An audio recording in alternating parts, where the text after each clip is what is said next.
Hey, brand builder, Rory Vaden here. Thank you so much for taking the time to check out this interview. As always, it's our honor to provide it to you for free. And wanted to let you know there's no big sales pitch or anything coming at the end. However, if you are someone who is looking to build and monetize your personal brand, we would love to talk to you and get to know you a little bit and hear about some of your dreams and visions and share with you a little bit about what we're up to see if we might be a fit. So if you're interested in a free strategy call with someone from our team, we would love to hear from you. You can do that at brandbuildersgroup.com/podcall, brandbuildersgroup.com/podcall. We hope to talk to you soon. What a blast getting to talk to Jesse Terranova, one of our very own brand builders. You know, we actually have a lot of our clients come on the show, and this one was interesting a lot of times because we knew them before, and we're aware of their work before, and then they become a client because we're helping them on some piece of their business or something. But with Jesse, specifically, he won the chance to come on, which was really fun. We gave this away. We did this as a drawing. It was AJ's idea for the 12 days of Christmas that you could win a chance to come appear on the episode and to get to hear Jesse and see, his powerful personal story. He's such a great example of someone who's taking their own pain and, turning it into something beautiful for other people. And just a living example of everything that we talk about, like with someone who's a brand builder, is realizing you're most powerfully positioned to serve the person you once were. We say that all the time. And Jesse's story is a great example of that. And so to see that happening and get to talk to someone who's like earlier in their stage, but also when he was on his retreat, getting his first customers, delivering to his first customers, so wonderful. And it reminded me, we got a chance to also do some live coaching. This is something that we've thought about a few times, is going, I wonder if we should do more live coaching on these for our podcast, so that you get a chance to sort of like listen to us coach, people who have questions about their personal brand. So, let us know what you think about that. It's just, send me leave me a comment on my Instagram or shoot me a DM. You can always write in info@brandbuildersgroup.com or something, but like, I would love to hear your feedback on that. If to say, would you like to hear more episodes that were live coaching, where we just did like live coaching with guests? So in this case, Jesse is already a client, so there's already a lot of background of, some of our framework and content. But anyways, that's what we're thinking about. So all right, my biggest takeaways here.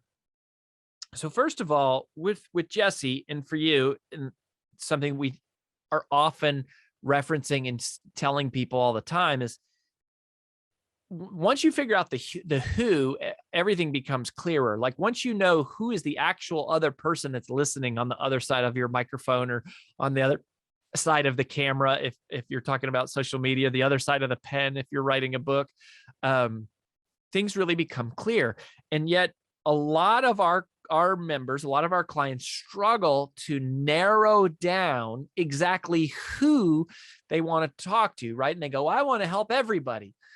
Well, it's not only a bad strategy from a marketing standpoint, but it also it makes your content very weak. It dilutes your content because you can't speak directly and powerfully in a deep way. And so, here's the big lesson that I think is a good reminder and takeaway. And I think, Jesse in many ways is doing this well, is choose the audience that you can serve in the deepest way.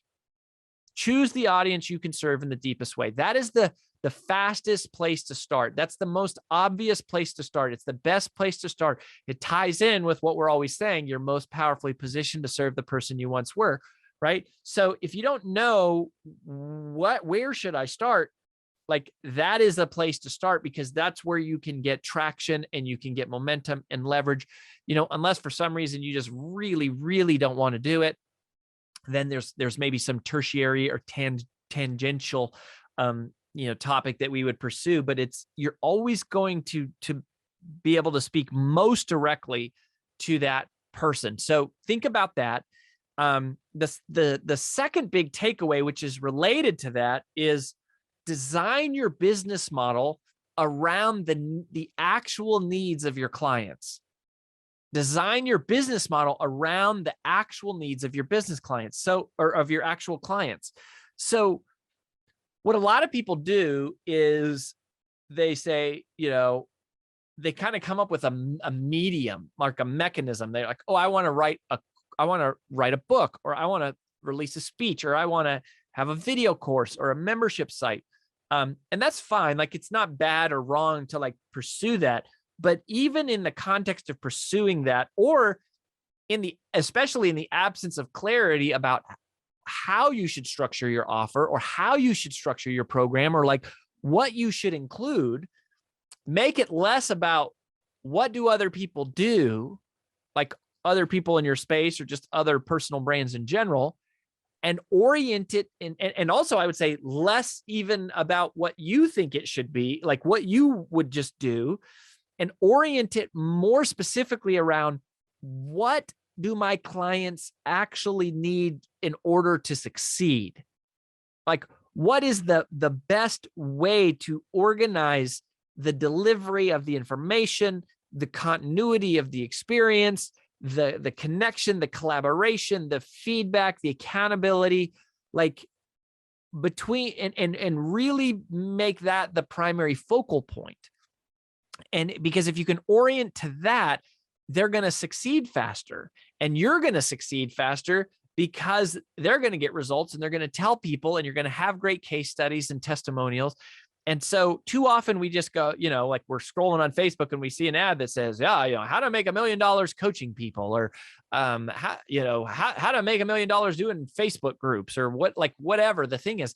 And they're not bad. They're all good. They're all workable. They all can contribute, but it's less of that. And it's more of just orienting yourself based upon the person you're trying to serve, orienting your entire brand, your entire perspective, your consideration of the type of content you create, the amount of money you charge, the deliverables, the frequency in which you communicate with them, the environment in which you communicate with them.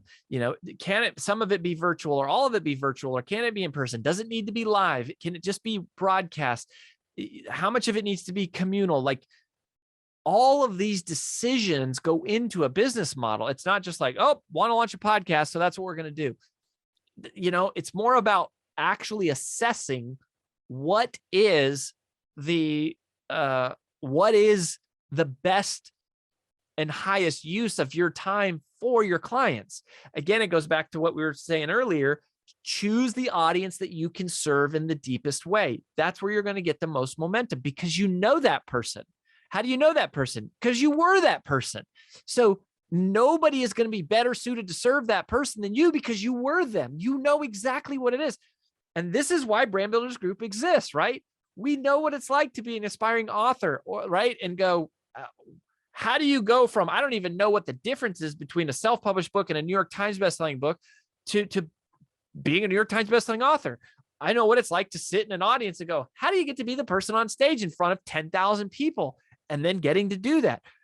We know what it's like to go, am I capable of creating a coaching program and then turning that into an 8-figure business?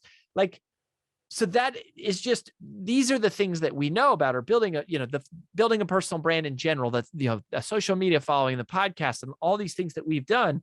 It's because we know you. Like, if that is you, like, we know you, we know exactly what you need. And people go, oh my gosh, your curriculum is amazing. Like, it's exactly what I needed. Yeah, of course it is. Why? Because it's what we needed. Like, it's what we wished we had. So that's the same way that you would want to design things for your prospects and for your clients. And you're most able to do that. And it's most efficient for you to do that around and in the cases of people that are the people who you once were, or people who you know really, really, really, really well. So design your business model around the needs of your clients. And the question is not so much, what's the easiest way to make a lot of money? This is another distinction here, right? People go, oh, what's the easiest way to make a lot of money? That's the wrong question. The right question is to go, how can I serve my audience in the most meaningful way? Not how can I make money the fastest? How can I serve my audience in the most meaningful way?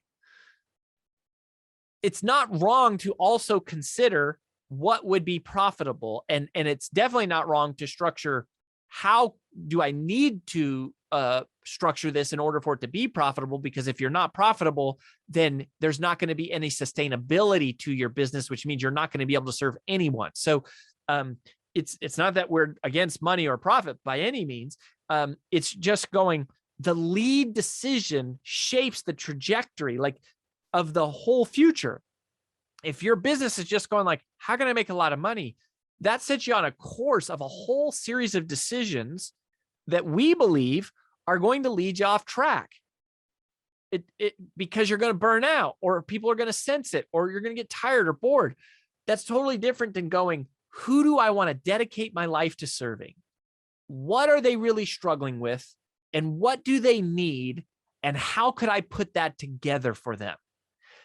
That sends you on a completely different path. It's two different trajectories. Ironically, that is the one that will lead to the most scalable long-term income. The problem is sometimes it's not always the most immediate short-term income.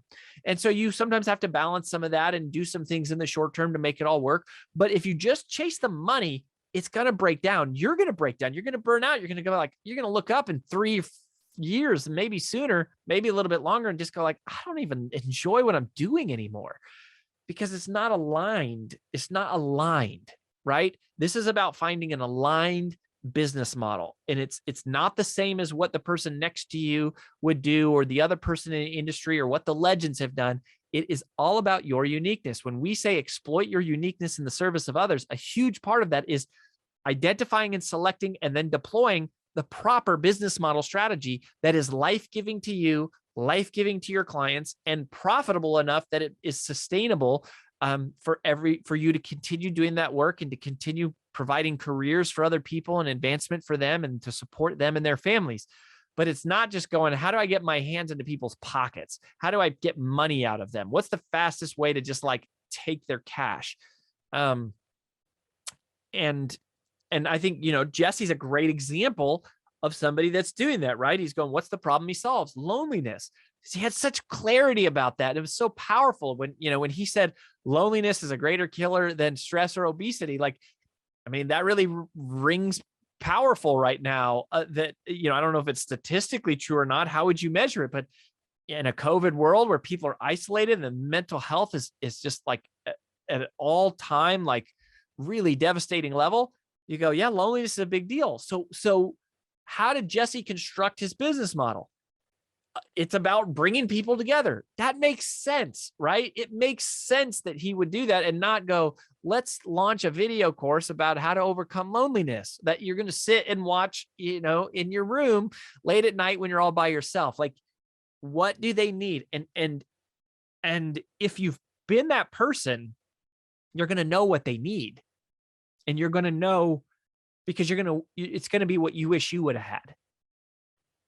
And then finally, the last little thing or big thing that we talked about there with Jesse, which I find this becoming more and more a part of our regular conversation with our brand builders members, like your next client, like if you're earlier in your personal brand journey, and again, we define personal branding as the digitization of reputation, So you have a reputation, but your personal brand might be early, meaning you don't have a lot of online strategy or digital representation of your reputation going on. So if you're earlier in your personal brand journey, let me talk to you specifically, but I would say early could be 10 years.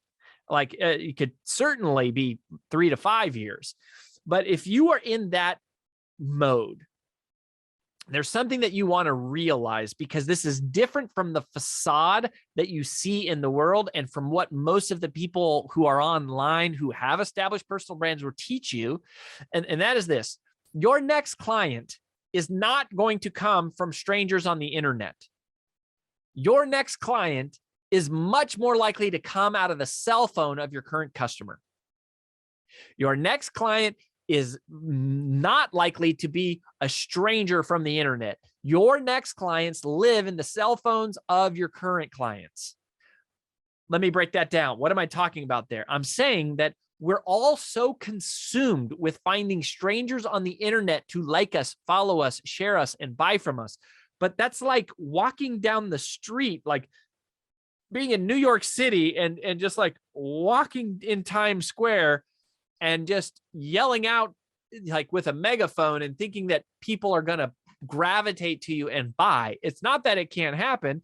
And over time, you end up owning your own little kind of corner of the street, and you've got a lot of people there listening. And so people do come and buy. But in the beginning, it's going to happen through relationships, right?